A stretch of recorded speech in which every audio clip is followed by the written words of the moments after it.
assuming President Tsai wins re-election, which looks pretty likely at the moment, has been China has been stepping up its pressure militarily against Taiwan. We had the bombers, which have fairly regular patrols around Taiwan in the last sort of 3 or 4 years. The aircraft carrier sailing through the Taiwan Strait just last month. I suppose my question is, more broadly, how would you view the outlook for Taiwan-China relations next year? Would you consider that China will continue to step up its military pressure on Taiwan? And what are the risks here militarily for Taiwan from China? My other question is, at the moment you talk to Taiwanese officials, you talk to US officials, they will say that Taiwan-US relationship has probably never been better in the last 40 years since the United States severed diplomatic ties with the ROC government.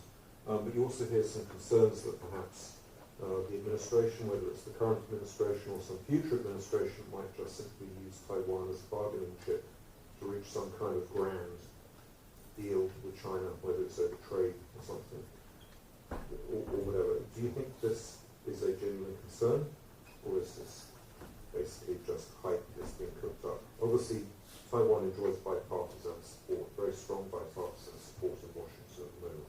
Is there a concern that perhaps maybe the current administration or the next administration might end up just using Taiwan as a bargaining chip? Well, thank you.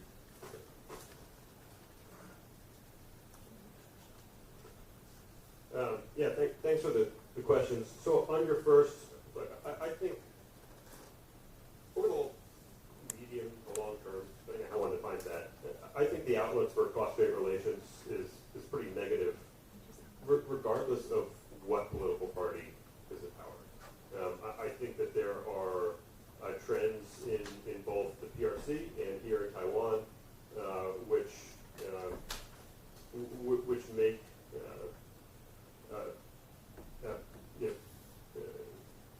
which make a stable relationship difficult, and which make, in particular, make it difficult for Beijing to adopt a more conciliatory approach. If President Tsai does win re-election, which is looking likely at this point, I do think that things only get worse in the short term. I think Xi Jinping will see no reason to shift from his approach of the last 3 years to one which is more conciliatory, one which is seeks to achieve stability in the strait. And so I think we'll see more military pressure. We can expect to see more attempts to poach an ally here and there, pulling levers on the economic relationship. As you know, there's a whole host of things that have been done in recent years to really squeeze the island, and I don't see any reason why that would change. On your second question, so this question of whether Taiwan, the bargaining chip, has been a concern since President Trump was elected. I would say a couple of things. One, despite those concerns, he's continued to make what I would argue are the right decisions when it comes to the relationship. We don't have a good sense about how the president himself thinks about the relationship, but he's approved major arms sales. He's signed important legislation, and so despite those concerns, for whatever reasons, he keeps making the right decisions. And so I find that reassuring. And to your point, it's really remarkable the bipartisan support there is on Capitol Hill for Taiwan right now. It's always been bipartisan, but I think the support has really strengthened on both sides of the aisle. And I think this is one issue where if there was an attempt by this administration or a future administration to sort of trade Taiwan away, you would see revolt within the president's party, and this would be a very difficult thing for a president to actually carry out. But there was a lot in that question. Trying to figure out at least certain aspects to try to address. On the issue of Taiwan being a bargaining chip, I'm not sure where this notion originally came from, but I'm guessing it may have roots in the notion of playing a China card back in the 1970s, when U.S. foreign policy was guided by what they call so-called a realist approach to foreign policy, using a China card in the U.S. competition with the former Soviet Union. So, I mean, this notion of using Taiwan as a bargaining chip may have some roots in so almost a modern version of playing the China card. In my view, obviously Taiwan is not a bargaining chip at all. One could view U.S. relations and U.S. policy as having either, viewing Taiwan as either having intrinsic value, in other words, value in and of itself, or having instrumental value. And U.S. foreign policy perhaps has aspects of both. For example, Taiwan's intrinsic value is simply an objective reality. Taiwan is valued because it's just as much, the ROC is just as legitimate of a government as any other country in the world. So, I mean, it has intrinsic value. U.S. policy in terms of a bargaining chip, the bottom line, and really the bottom line issue is the Taiwan Relations Act, which makes under U.S. domestic law there are certain limits on what could be used if, in the unlikely circumstance, there's a tendency or a desire to bargain away something with authorities in Beijing.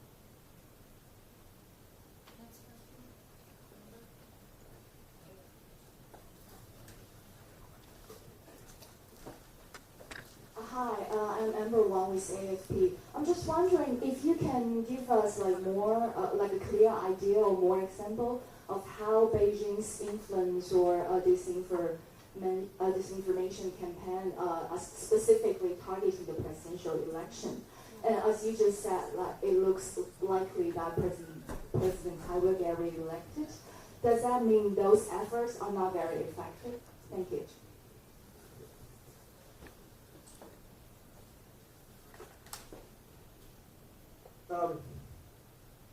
Look, it's a good question, and it's always hard to know how effective these efforts are. So when we look at, again, with the efforts made in the run-up to last November's election, right? If we all know what the outcome of that election was, it's very hard to conclude that any of China's efforts had a decisive impact on electoral outcomes. That's not a question that I can answer. Do we think that they must have swayed some voters? Yes, I think so. But numbers-wise, I couldn't tell you. So whether a Tsai Ing-wen re-election means that Chinese efforts in leading into 2020 failed, that's a very complicated question because it's possible that Chinese efforts were effective, but Han Kuo-yu was not a good candidate. It's possible that those efforts failed because they were not effective this time around. There's obviously like the economy plays a role. The fact that the U.S.-Taiwan relationship is strong, I would imagine, plays some role. So the Chinese political warfare is just one of many factors that go into determining electoral outcomes, and how we weight them is it's a question to which I don't have an answer. If I can just one very quick comment on that. I don't have a definitive answer, but I would ask a question in response to your questions. What have authorities in Beijing done in terms of influence operations? What have they done to influence outcomes in elections throughout history? 1996, physical exercise. Was that an effort to be able to influence the presidential election then? I would say probably. Were there activities undertaken in 2000, 2004, 2008, 2012, 2016? So I would look at efforts by Beijing to potentially influence outcomes in elections dating all the way back to 1996. If you do research, you may find that there actually is no evidence at all, at least in the election in 2000, and 2004, 2008. But before judging conclusions, they could have an interest in shaping an outcome of an election. May want to look at some precedents that may have been established earlier on.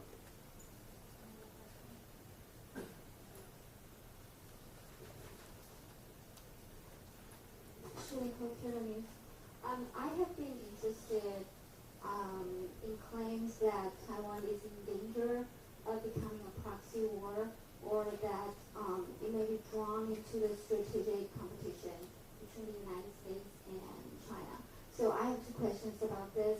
The first is, how do we distinguish between older conflicts over U.S. support for the island and newer efforts that seem less about Taiwan than about competition between the two superpowers? And the second question is, do you see any sign of this proxy war or strategic competition in the current election? Thank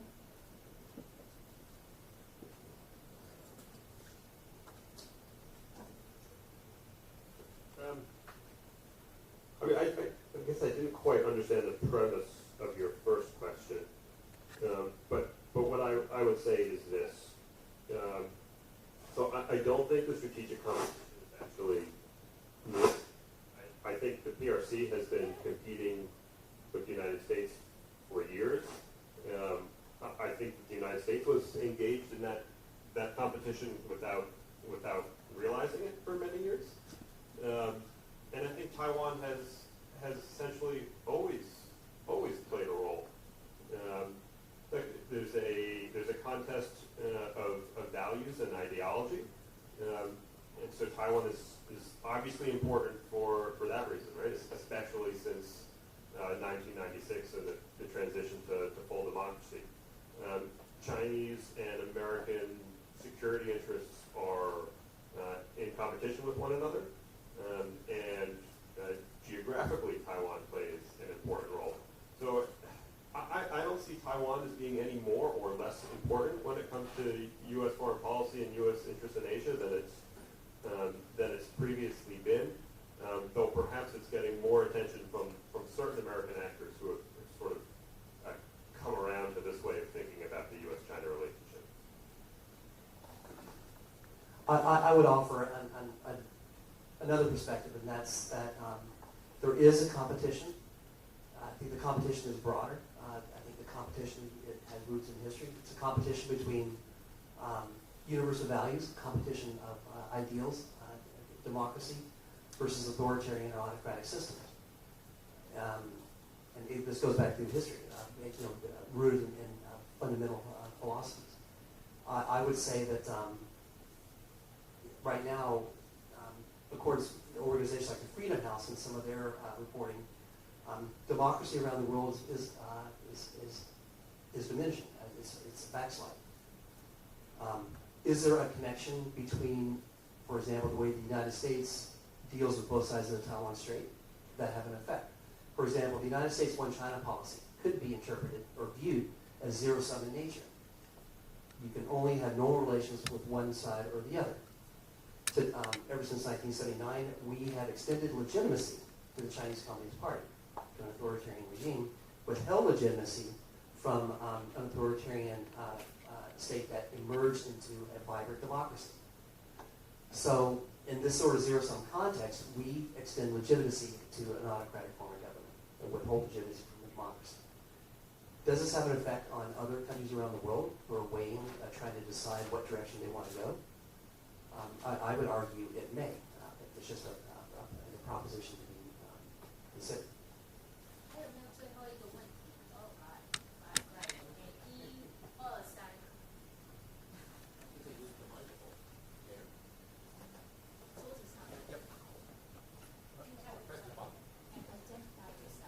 Okay, I'm Sean Ling from PTS, and my question is, there's a huge debate on the legislative yuan about the so-called Anti-Infiltration Act that may be, it's highly possible that the act will be passed by the end of the year to reduce or rule out the Chinese influence on Taiwan social or political environment. So my question is, do you support or have you heard of this kind of act? And do you think this kind of act would help? Okay, hang on. Sarah, what's your question? We'll collect it and then you guys can answer. And identify yourself. My name is Sarah. I'm from CTS. And I have one question. The Chinese Liberation Army, the strength has been risen incredibly. And then what are the advantages of the U.S. Army? And then if so, what are they? 你想要问的是什么？就是中国解放人不了解。军事的实力，它不停的在增加，然后是紧追在美国跟俄罗斯之后。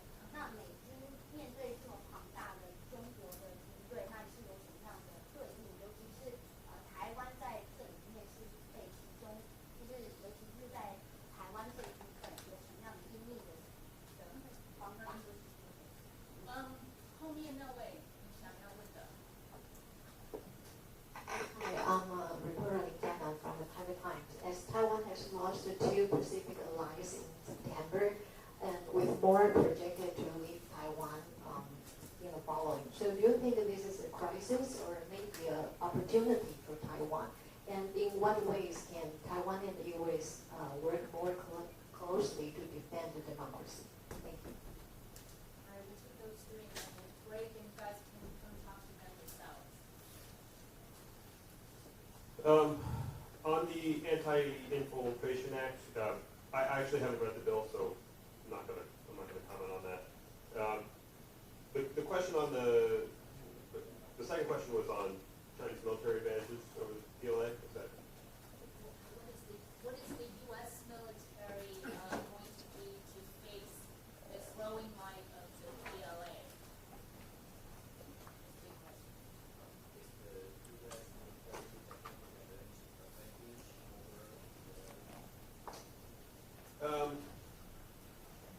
So a very brief answer to a very big question. I think the U.S. military's advantages are in training, personnel, and experience, and capabilities. So that's less of an advantage than it once was. I'll leave it at that for now, but we can talk more after if you'd like. And then on the loss of allies, this is a crisis or an opportunity. I'm not sure that it's either. I certainly don't think that it's a crisis. I understand that Taiwan wants to hold on to as many of its formal diplomatic allies as it can. That's of course a rational goal. But loss of allies, which are small countries, small economies without much global influence, I think is not as important as ensuring that your relationships, informal relationships with the United States and the EU in particular, but also countries like Australia and India, these are countries that have large economies for the most part, who have significant global influence, and as long as they remain friends and partners, I don't worry too much about Taiwan's loss of formal diplomatic allies. These are good questions. On the anti-interference, the what? Oh, anti-infiltration. Okay. For some reason I heard interference. I was going to say that if I was to comment on domestic legislation, I would be countering the principle of not interfering in Taiwan domestic politics. Rather, that's a domestic affair that I think that handled by Taiwan people, that be handled by Taiwan people best. On the military threat, of course, threat consists of both capabilities and intention. No question that the PLA is increasing its capabilities with regard to using force, not just against Taiwan, but in other, all around the periphery of China. I would refer back to the Taiwan Relations Act. There are two security-related provisions in the Taiwan Relations Act. One of them is it's in the that course, was passed in 1979, and one of the security-related provisions is it's in the interest of the United States to maintain the capacity to resist use of force and other forms of coercion. So one could argue that there is actually a sort of legislative guidance of the for the executive branch in the United States to maintain the capacity or be prepared to be able to respond to use of force. I would also note that military use of force is an instrument that supports a broader political cause. In my view, just a personal opinion, the goal of the Chinese Communist Party, again, is to implement its view with regard to its one China principle or one country, two systems. It's a political problem with a strong military component. I would also offer, when you think about possible use of force, to include a full-scale amphibious invasion, that certainly is possible. I would say unlikely. However, what cost would be imposed upon invading PLA forces should they try to make that unfortunate move, very unfortunate move, to be able to use force against Taiwan? And the costs are not just in terms of manpower, not just in terms of economic, but what risks would the Chinese Communist Party have in terms of its own ability to be able to maintain a monopoly on political power in China, particularly if they gambled and they lost? The final question on diplomatic allies. I guess that just as an American, I don't quite understand why we are so focused in terms of the United States trying to influence other countries in terms of their own policies. When it's our own, I think we should be much more focused on our own policy and our own shortcomings. It's kind of hard to tell El Salvador, kind of hard to tell Kiribati and others that they should maintain diplomatic relations with Taiwan when we ourselves still are hesitant to move toward a more normal, stable, and constructive relationship with the ROC or Taiwan. So in my view, the loss of a diplomatic ally, the more defections that you have, to me, the more important it is for the United States to fill that gap and to do more, and again, to move toward a more normal, stable, and constructive relationship with Taiwan. So, 我们的所长还有 Mark 和 Mike， 他们还会在 ，just so you know.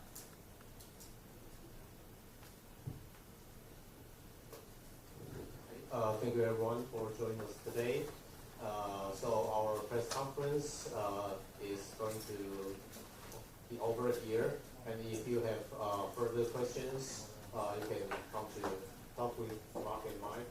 And also, if you have any question regarding the yearly report of our institute, we're here to answer your question. Thank you.